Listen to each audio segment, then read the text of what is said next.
Naam, karibu mtazamaji wetu. Kama ni mara yako ya kwanza kujiunga nasi Mswati Media, basi usisahau kubonyeza alama ya subscribe pesiberi ili uendelee kuwa wa kwanza kupata taarifa zetu bomba kabisa za michezo kutoka Mswati Media. Basi tunakuangazia taarifa za kimichezo kunako klabu ya wekundu wa Msimbazi Simba ambao inanolewa na kocha Dimitri Patel. Kocha huyo ambaye amechukua mikoba ya Fadlu Davids ambaye alitimkia kunako nchini Morocco katika klabu ya Raja Casablanca.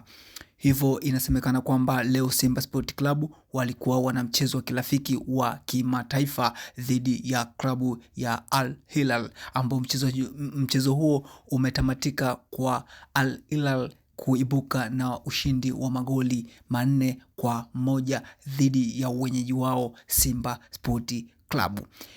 Mchezo huo uliopigwa kunako viwanja vya Mo Arena Simba ambavyo vipo kule Bunju.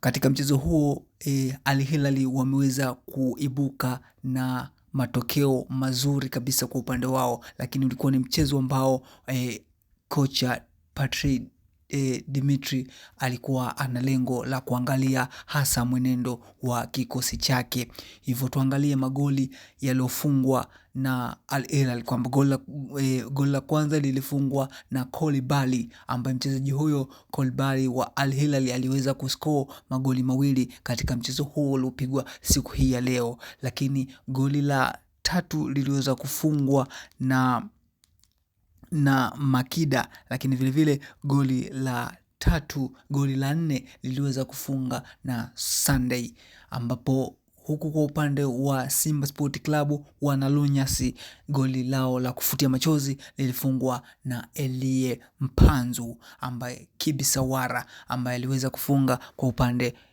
upande wa Simba Sport Club. Basi ndugu mtazamaji wetu, hiyo yote ilikuwa ni kwa ajili ya kuwaletea taarifa za kimichezo zinazohusu klabu ya wekundu wa Msimbazi Simba, ambao mchezo huo ulipigwa siku hii ya leo na umetamatika kwa Al Hilal ya nchini Sudani, ambao kwa sasa inashiriki ligi ya Mauritius. Wameweza kushinda mabao 4-1 dhidi ya wekundu wa Msimbazi Simba, na hii ni mechi ya pili kwa kocha huyu ambaye amekuja kuchukua mikoba ya Fadlu Davids. Basi ndugu mtazamaji wetu, endelea kupaki nasi kwa kubonyeza alama ya subscribe ili uendelee kupata taarifa zetu za kimichezo zinazohusu klabu ya Simba na kwengine kote duniani. Asante sana, usisahau kubonyeza alama ya subscribe.